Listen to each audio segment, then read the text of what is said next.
아프리카 선교사로 헌신한 리빙스턴이 오랜만에 고국인 영국으로 돌아왔습니다. 그가 영국으로 돌아온 이유는 글래스고 대학이 그에게 명예 법학 박사 학위를 수여하기 위해서 초청했기 때문입니다.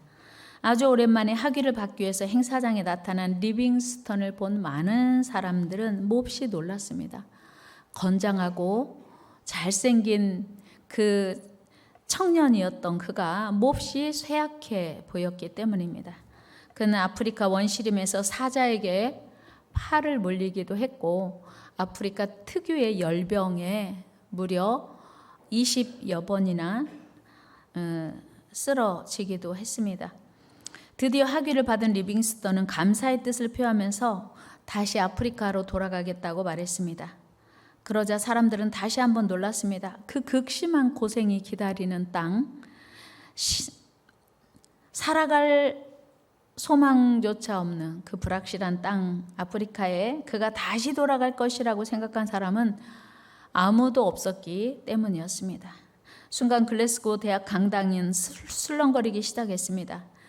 이런 분위기를 감지한 리빙스턴은 아무 말 없이 사람들을 둘러본 뒤에 이렇게 말했습니다. 여러분, 염려하지 마십시오. 나는 결코 혼자가 아닙니다. 세상 끝날까지 나와 함께 계시겠다고 우리 주님이 약속하신 대로 우리 주님 언제나 나와 함께 하셨고 앞으로도 나와 함께 하실 것입니다. 그분이 나의 길동무가 되사 원시림과 광야에서 항상 동행해 주셨습니다. 그러니 제게 무슨 두려움이 있겠습니까? 이처럼 리빙스턴은 임마누엘로 동행하시는 하나님을 굳게 믿었습니다. 그렇습니다. 임마누엘 우리 주님은 언제 어디서나 그 어떤 상황에서도 항상 우리를 지키시고 보호하십니다. 오늘은 대강절 넷째 주일입니다. 오늘 본문은 2000년 전 예수님의 육신의 아버지였던 청년 요셉에게 천사가 나타나서 말씀하신 수태고지입니다. 마리아와 약혼한 요셉은 꿈의 천사의 방문을 받았고 그 천사는 지금 마리아에게 잉태된 자는 성령으로 잉태되었다라고 하는 이야기를 합니다. 우리 마태복음 1장 18절 읽어요. 시작. 예수 그리스도의 나심은 이러하니라. 그의 어머니 마리아가 요셉과 약혼하고 동거하기 전에 성령으로 잉태된 것이 나타났더니 그 당시나 지금도 마찬가지죠. 남녀가 동침하지 않고 잉태할 수 있다, 임신할 수 있다, 이건 불가능한 일이에요. 그러니까 요셉도 당연히 이제 자기와 정혼한 마리아가 누군가와 불륜을 저질렀구나 그렇게 생각한 거예요. 그래서 이 사실을 조용히 정리하려고 했습니다. 여러분은 다른 사람의 불륜, 다른 사람의 부정한 일이 드러나면 조용히 해결을 합니까? 떠버립니까? 옆 사람과 한번 물어볼까요? 다른 사람이 부정을 발견했을 때 여러분은 떠버리는 편입니까? 조용히 정리하는 편입니까? 놀랍게도 요셉은 남의 일이 아니고 자기와 정혼한, 약혼한 처자인 마리아에게 엄청난 일이 일어난 거예요. 이해할 수 없는 일이 일어난 거예요.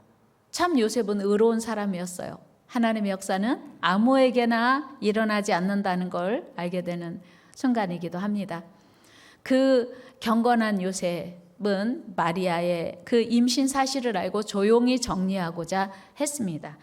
그런데 마침 그때 천사가 나타나서 마리아의 임신은 부정한 임신이 아니고 전적인 하나님의 계획으로 성령으로 잉태되었다라고 하는 걸 밝히면서 그 아기 이름을 예수 그리고 임마누엘이라고 말씀합니다. 아시는 것처럼 예수님의 이름의 뜻은 21절에 기록된 것처럼 자기 백성을 그들의 죄에서 구원할 자라는 뜻입니다. 그렇습니다. 우리 예수님은 자기 백성, 예수님을 자기 주로 고백하는 자들의 죄를 위해서 이 땅에 오셨습니다. 누구든지 죄에서 예수님을 믿는 자들을 그 죄에서 구원하시려고 이 땅에 오셨습니다. 더 나아가 임마누엘이란 하나님이 우리와 함께 계시다라는 뜻으로 예수님의 또 다른 이름입니다. 예수님의 이름이 두 가지예요. 뭐죠? 첫째는 예수, 또 하나는 임마누엘. 21절에 보면 이 임마누엘이라고 하는 이름의 뜻이 하나님이 우리와 함께 계시다라는 뜻인데, 예수님이 태어나기 얼마 전에 천사가 요셉에게 가르쳐 주기도 했지만 이미 700여 년 전에 온 역사의 주관자이신 하나님은 이사야 선지자를 통해서 이 땅에 구원자 메시아가 나실 것이고 그의 이름이 임마누엘임을 예언하셨습니다. 이사야 7장 14절 말씀 같이 읽겠습니다. 그러므로 주께서 친히 징조를 너에게 주실 것이라. 보라, 처녀가 잉태하여 아들을 낳을 것이요 그의 이름을 임마누엘이라 하리라. 아멘. 이처럼 우리 하나님은 죄와 고통으로 영원히 멸망받을 우리를 사랑하사 당신의 속죄자 예수님을 이 땅에 보내셔서 우리를 죄에서 건져주시고 그리고 임마누엘로 동행하심으로 우리에게 영원한 승리와 기쁨을 주셨습니다. 여러분, 그렇다면 왜 우리에게 임마누엘 주님의 은혜가 필요합니까? 오늘 이 대강절 마지막 주에 왜 임마누엘의 은혜를, 임마누엘로 오신 주님의 은혜를 고대해야 합니까? 왜 우리에게 임마누엘의 은혜가 필요하고 임마누엘의 은혜가 왜 우리에게 기쁨일까요? 왜 우리에게 임마누엘 주님이 선물입니까? 그것은 바로 우리 삶에 원하지 않는 고통과 슬픔, 고난과 절망이 우리에게 때때로 찾아오기 때문입니다. 그 어둠과 절망 길에서 때로 방황하며 길을 잃고 좌절하기도 합니다. 바로 그때 영원하신 하나님, 우리를 사랑하시는 위로자 하나님이 우리와 동행하신다면 얼마나 든든하고 힘이 되겠습니까? 여러분, 그래서 다윗은 이런 고백을 했습니다. 시편 23편 1절에서 여호와는 나의 목자시니 내게 부족함이 없으리로다. 여러분, 다윗의 이 고백을 들어보면 다윗이 평안한 가운데 이 고백을 했으리라는 생각을 해요. 그러나 사실은 다윗의 고백을 쭉 보면 내가 사망의 음침한 골짜기를 다닐지라도 해받음을 두려워하지 않을 것, 이런 고백이 있는 거 보면 다윗은 분명히 지금 고통 가운데 있는 거예요. 절망 가운데 있는 거예요. 부족함 가운데 있는 거예요. 그래서 여호와가 나의 목자가 되시니 내게 부족함이 없다 고백하고 있는 것입니다. 다윗은 행복한 가운데 이 고백을 한 것이 아니고 너무나 고통과 절망 가운데서 이 고백을 하고 있는 것입니다. 고통스러운 가운데서 이 상황을 극복할 수 있는 길이 오직 여호와 한 분밖에 없음을 알고 다윗은 이런 고백을 하는 것입니다. 여러분, 양을 치는 목동이었던 다윗이 왜 하필 여호와가 나의 목자라고 고백했을까요?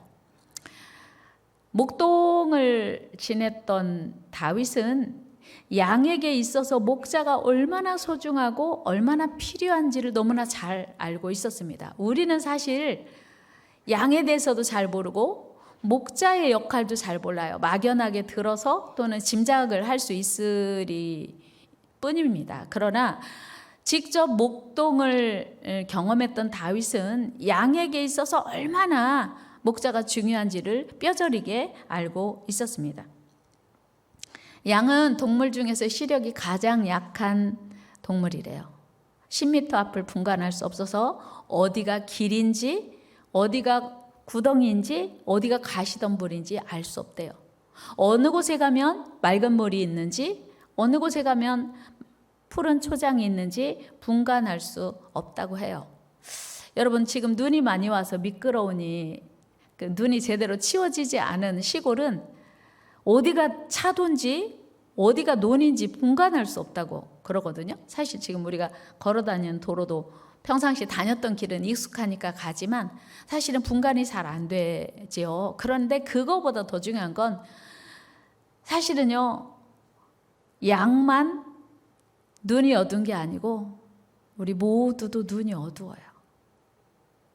목사님, 저는 시력이 좋은데요? 이런 분 계실지 모르겠지만 무슨 뜻이냐면 우리 눈이 좋다면 내일 일 볼 수 있잖아요. 있어야 되잖아요. 미래를 볼 수 있어야 되잖아요.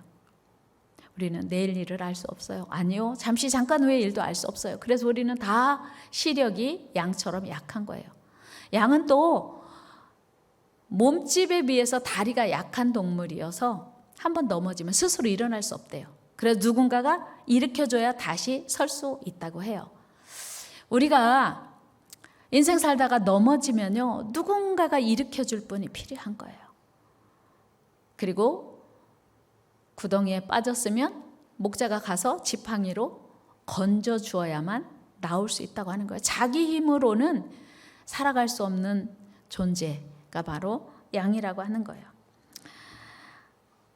어찌 보면요, 우리가 어느 길이 살 길인지, 무엇을 먹어야 사는지, 무엇을 먹으면 죽는지를 분간 못하고 사는 사람이 참 많습니다. 아담과 하와가 그랬듯이 먹으면 죽을 것을 보면서 먹으면 살 것처럼 생각하는 우리 인생 아닙니까? 뿐만 아니고 우리는 머리카락 하나도 희고 검게 할 수 없는 무능한 존재입니다. 이런 연약하고 무능한 우리 인간이야말로 우리를 진리의 길로, 생명의 길로 인도하실 목자가 필요합니다. 그 목자가 바로 임마누엘 주님이십니다.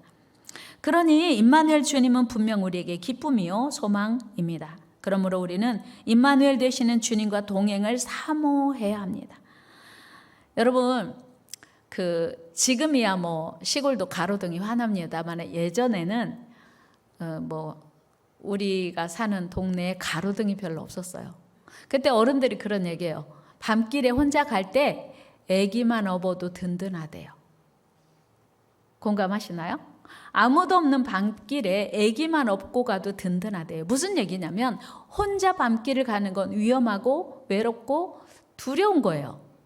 여러분, 우리 인생 가는 길이 어찌 밤길만 가지 않겠습니까?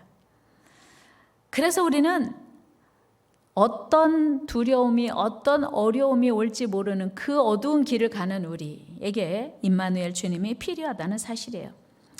우리 하나님께서는 이스라엘 백성들을 사랑하셔서 그들을 하나님만 섬기는 민족으로 택하셨습니다. 하나님만 예배하는 민족으로 출애굽시켰어요. 그런데 우리 하나님은 그들을 적과 꿀이 흐르는 가나안 땅에 이주시켜서 거기서 하나님만 예배하도록 정하신 거예요.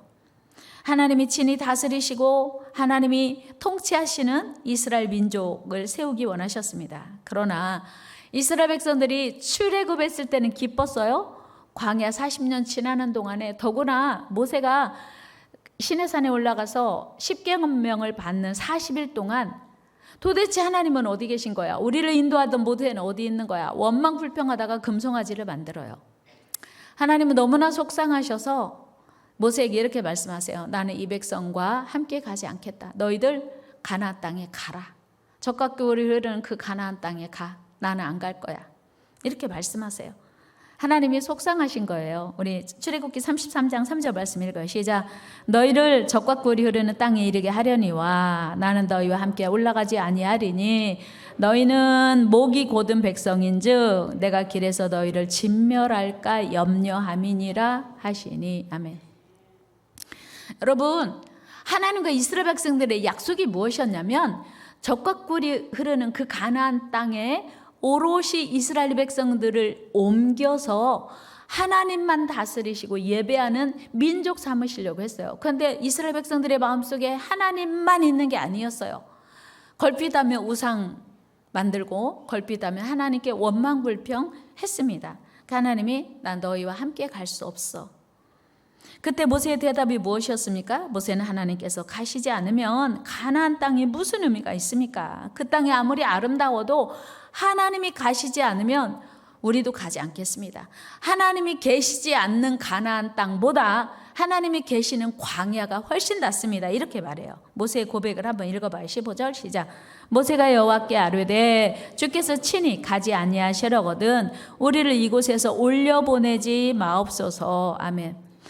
모세의 고백은 뭐냐면 하나님이 가셔야 그곳이 적과 꿀이 흐르는 아름다운 땅이지 우리만 가서 무슨 소용입니까?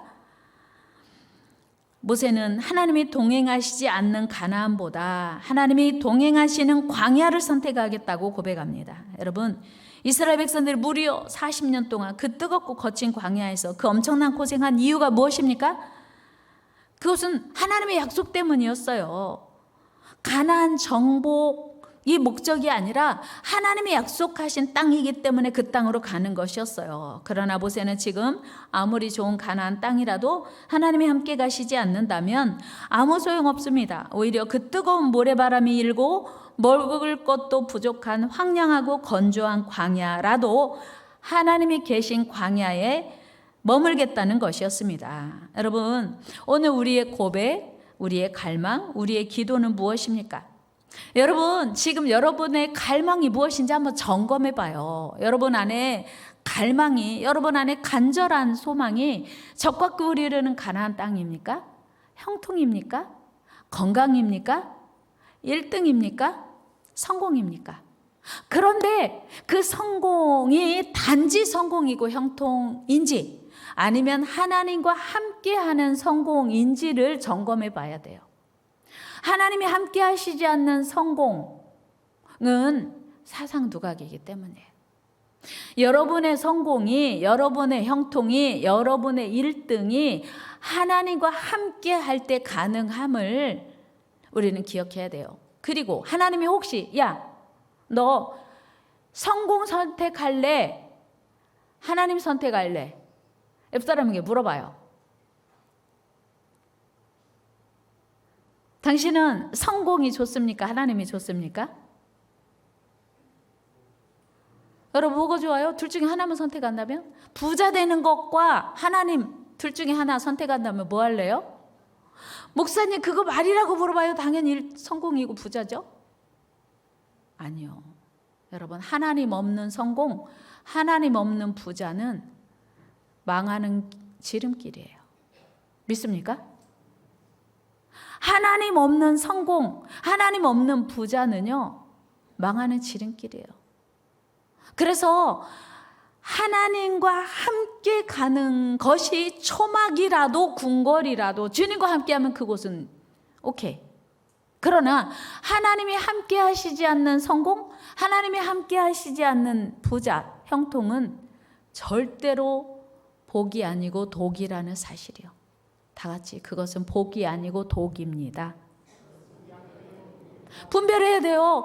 여러분 예수 믿는다고 하는 우리들조차 하나님 있든 없든 상관없이 성공이면 오케이, 부자면 오케이, 건강하는 길이 있다면 그거 오케이. 천만의 말씀, 그건요 복이 아니고 독이라는 사실을 기억해야 합니다. 여러분 오늘 우리의 고백이, 우리의 갈망이, 우리의 기도가 무엇인지, 그리고 그 깊이 들어가 보면 그 기초에 무엇이 있는지를 살펴봐야 돼요. 오늘 우리의 목적이 하나님이라면 그곳은 우리 상황이 어떠하든지 상관없어요. 그것이 진정한 성공이기 때문이에요. 우리 하나님 그분만이 우리의 참 목자요 인도자 되셔서 우리를 가장 안전하고 평안하게 인도하실 것이기 때문이에요. 그러나 하나님 없는 성공만을 바란다면 결코 그것이 독이 되고 망하는 지름길이라는 사실이에요. 그래서 우리는 하나님 없는 승리에 만족하면 안 됩니다. 여러분 하나님 없이도 부자 되면 복 받았다고 생각해요. 절대 복이 아닙니다. 하나님 없이 형통하면요 복 받았다고 말해요. 절대 복이 아닙니다. 우리의 삶은 오직 임마누엘 되시는 주님이 함께 하셔야만 완전합니다. 여러분 사람들이 왜 천국을 좋아합니까? 그곳에 누가 계셔요? 하나님이 계시기 때문이에요. 여러분 천국에 하나님이 계시는 게 아니고 하나님이 계시는 그곳이 천국인 거예요. 옆 사람에게 설명해 줘요. 천국에 하나님이 계시는 게 아니고 하나님이 그곳에 계시기 때문에 천국입니다. 너무 길어요? 여러분 그래서 우리 인생의 목표는 천국이 아니고 하나님 그분 자신이어야 돼요. 여러분 우리 임마누엘 되시는 하나님과 동행합시다. 하나님 그분이 우리 인생의 목적 되기를 축복합니다. 여러분 남편 일은 나오미가 그의 자부들인 오르바와 룻에게 모압 여인이었으니까 고향으로 돌아가라고 했어요.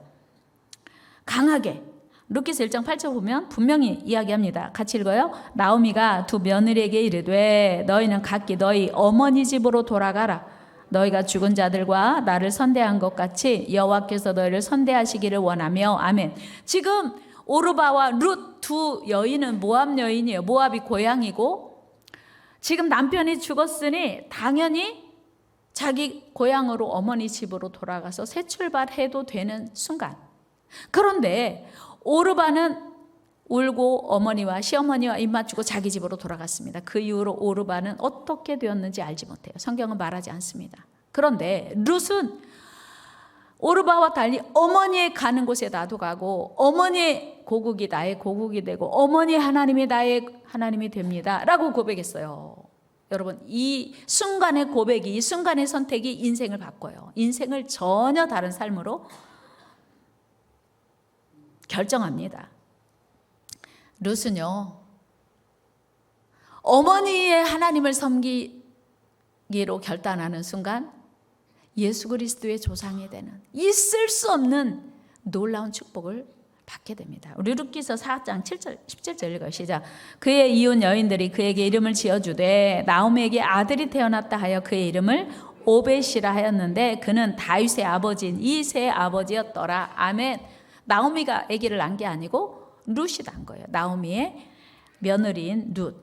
여러분, 순간의 선택이에요. 옛날에 그런 광고 있었어요. 순간의 선택이 얼마를 좌우한다고? 10년이 아니요. 여러분, 이 룻의 선택은요, 인생을 바꾼 거예요. 여러분, 오늘 이 시간 임마누엘 동행하시는 하나님을 선택하기를 축복합니다. 하나님을 선택하는 순간 인생이 바뀌는 거예요. 인생이. 여러분, 우리가 하나님과 동행하기를 힘써야 하는 이유입니다. 여러분, 워런 버핏과의 점심 식사라는 책이 있습니다. 저자가 가이 스파이어인데요. 가이 스파이어가 워런 버핏과 식사하면서 나누고 경험한 지혜를 담은 책인데요. 2015년 5월 30일에 인터넷 경매 사이트인 이베이에 흥미로운 경매가 열렸습니다. 그 경매 품은 다름 아닌 오마하의 현인이고 가치 투자의 귀재인 워런 버핏과의 점심 식사권이었습니다. 이전의 최고 낙찰가는 2012년에 345만 6,789달러, 우리 돈으로 하면 약 한 37억? 한 끼 점심 식사에 37억. 그 식사 내용은 뉴욕의 소박한 스테이크 하우스에서 단 3시간 동안 진행되는 점심 식사의 비용이었습니다. 세상에서 가장 비싼 점심 식사. 그런데 지금도 워런 버핏과의 점심 식사를 지불할 돈만 있으면 하고 싶은 사람이 그렇게 많대요. 경쟁자가 많대요. 지금 전 세계 부자 1등이 누군지 아세요? 여러분은 오직 주님만 사랑하고 주님만 바라보니까 관심 없으시죠? 일론 머스크라고 테슬라 CEO가 전 세계 1등이에요. 그 사람은 기술이 있었고요. 그런데 워런 버핏은 오직 투자로만 전 세계 5위. 일론 머스크는 52살인데요. 워런 버핏은 92살이에요. 그런데 이 워런 버핏과 식사 한 번 하기 위해서 얼마를 지불해요? 우리 돈으로? 김병희 집사님 얼마 지불했다고요?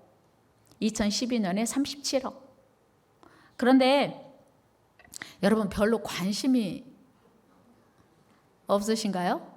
여러분 돈하고 전혀 담을 쌓고 지내시는 분이어서 여러분 이 점심 식사 자선 경매는 엄청난 고가임에도 불구하고 경쟁이 매우 치열하다고 해요. 왜요? 그렇게 비싼 대가를 지불하고서라도 투자의 귀재인 워런 버핏과 단 3시간의 시간을 이야기하면서 그의 투자 기술과 노하우를 레슨 받는 거예요.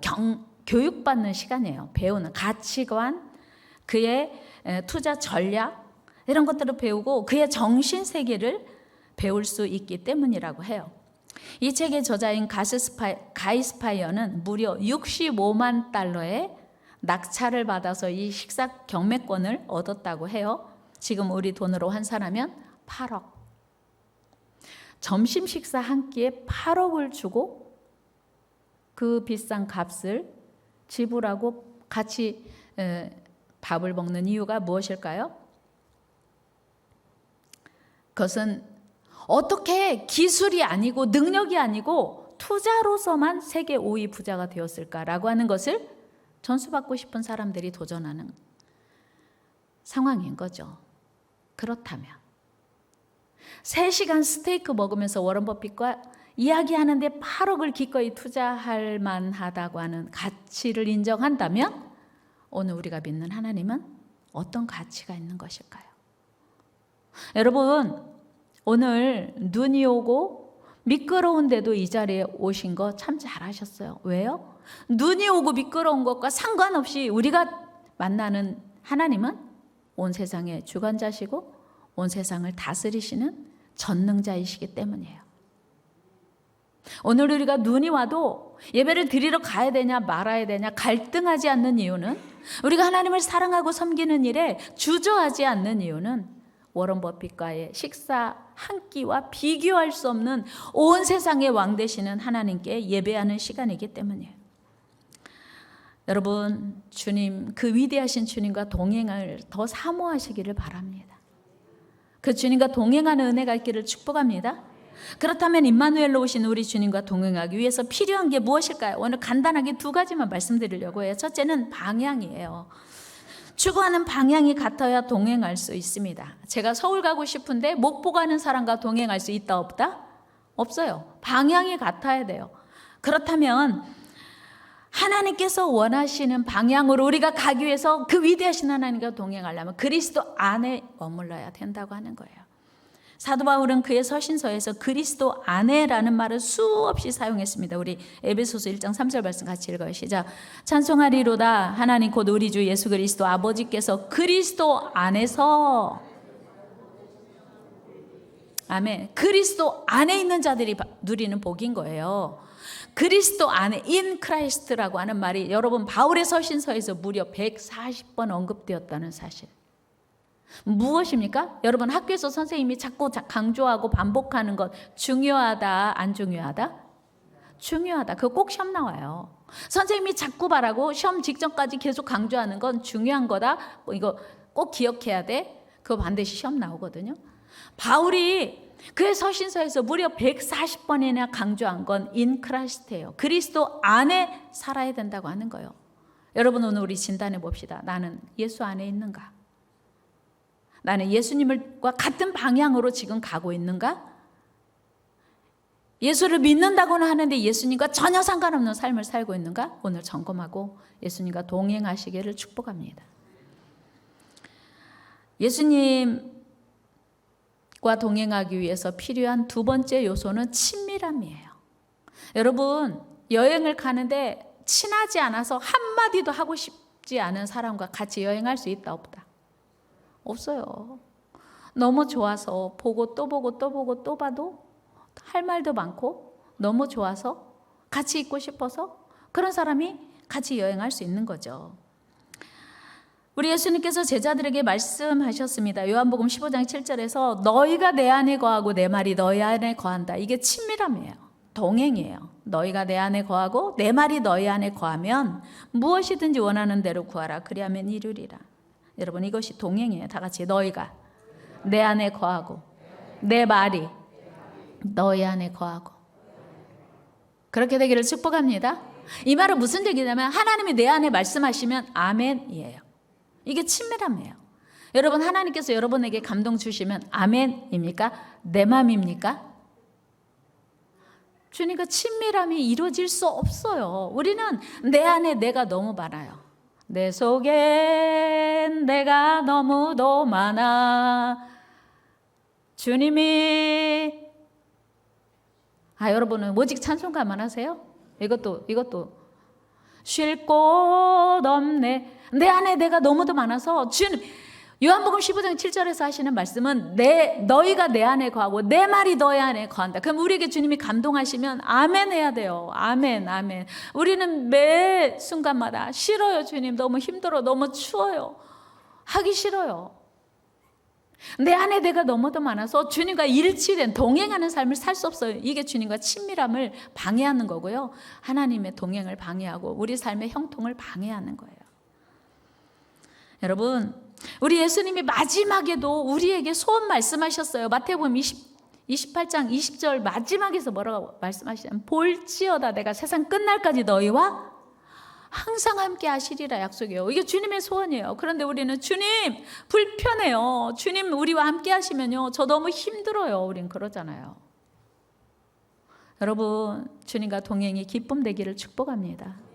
주님과 동행이 여러분 안에 간절함 1등 되기를 축복합니다.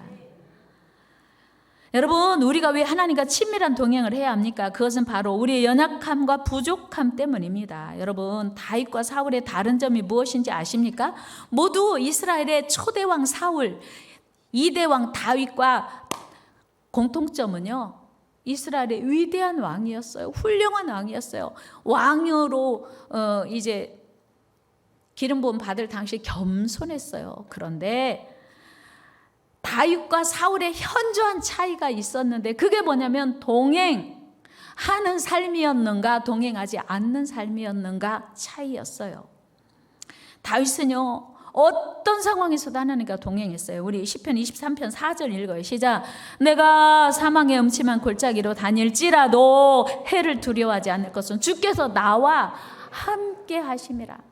다윗은요 사망의 음침한 골짜기 고난의 골짜기를 갈 때도 주님이 함께 하셨어요. 그래서 그의 삶은 늘 형통하고 늘 승리했고 늘 기쁨과 감사하여 평안이었어요. 그런데 사울은요 하나님이 필요 없었어요. 자기가 다 할 수 있었거든요. 이게 교만이었다는 사실을 사울은 알지 못했어요. 사울은요 하나님과 동행의 가치가 얼마나 귀한지 알지 못했어요. 여러분 그들의 마지막이 어떻게 되었는지 아십니까? 날마다 하나님과 동행을 갈망했던 다윗은 이스라엘의 위대한 왕, 더 나아가서 예수 그리스도의 조상이 되는 영광스러운 왕이 되었습니다. 그런데 하나님과 동행을 거부했던, 하나님께서 그렇게 많은 은혜를 주셨음에도 하나님과 동행하기를 거부했던 사울은 블레셋과의 전투에서 패배하고 스스로 목숨을 끊었어요. 불명예스럽게.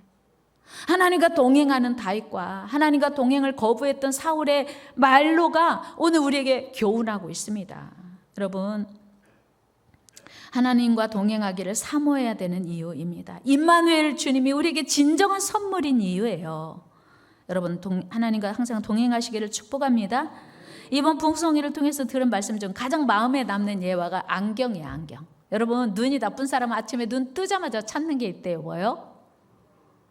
여러분은 눈 뜨자마자 뭐 찾아요? 민혁이는 뭐 찾아? 핸드폰 찾지. 여러분 눈 뜨자마자 주님 찾기를 축복합니다. 오늘 하루도 주님 없이는 살 수 없습니다라고 하는 고백으로 하루를 시작하기를 축복합니다. 여러분 말씀 마칩니다. 2023년 대강절 넷째 주일에 임마누엘로 이 땅에 오신 주님을 더욱 갈망하시기를 바랍니다. 주님과의 동행이 우리 삶의 가장 큰 능력이요 가장 큰 기쁨이기 때문이에요. 임마누엘 주님이야말로 우리 모두에게 가장 큰 선물, 위대한 선물이기 때문입니다. 여러분 지금 마음속에 가장 간절한 소망이 무엇입니까? 여러분 지금 마음속에 가장 간절한 소망, 건강? 성공? 형통? 억만장자? 오늘 이 시간 여러분들의 가장 간절한 소망은 오직 예수님과 친밀한 교제를 가지며 예수님과 동행하는 것 되기를 주의 이름으로 축복합니다. 기도하겠습니다. 하나님,